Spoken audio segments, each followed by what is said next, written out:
Special Economic Zones latest news. The government recently relaxed key rules related to special economic zones, SEZs, to further encourage the domestic manufacture of semiconductors and electronics. About special economic zones. SEZs are special areas within a country that offer incentives to business and trade regulations operating in those areas. SEZs typically offer competitive infrastructure, duty-free exports, tax incentives, and other measures designed to make it easier to conduct business. The main objectives of the SEZ are generating additional economic activity, promoting exports of goods and services from the country, promoting foreign and domestic investment, and creating more employment opportunities besides the development of infrastructure facilities.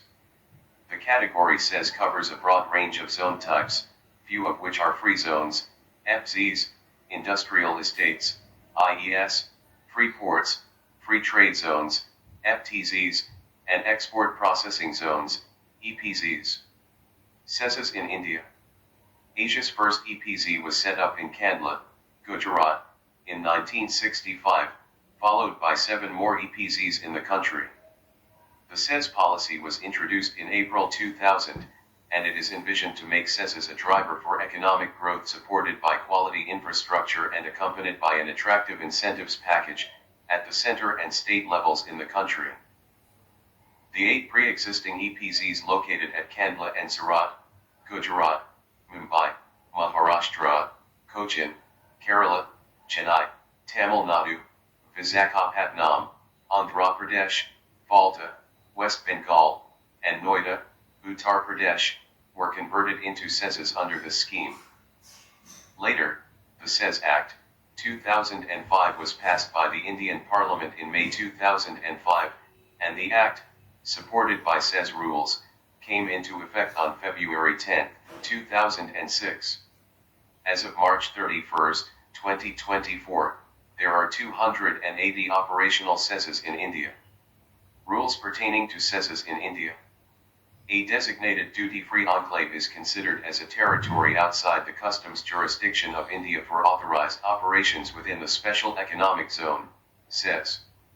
Duty-free import and domestic procurement of goods for the development, operation, and maintenance of your company/SEZ unit. No import license is necessary, and both manufacturing and service activities are permitted.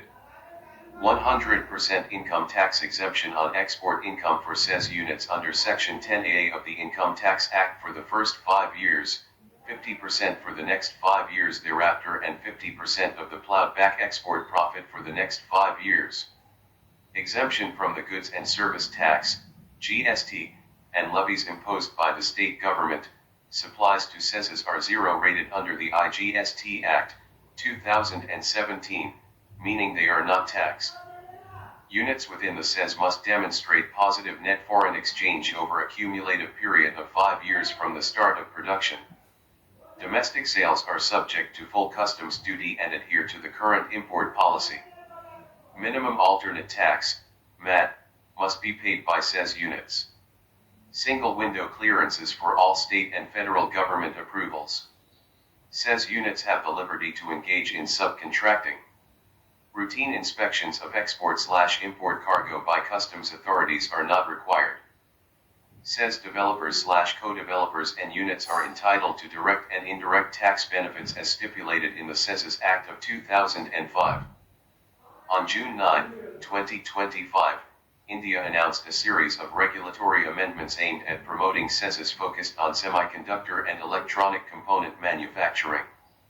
One of the major revisions is the amendment to Rule 5 of SEZ Rules, 2006, which reduces the minimum land requirement for SEZs dedicated exclusively to semiconductors or electronic components from 50 hectares to 10 hectares.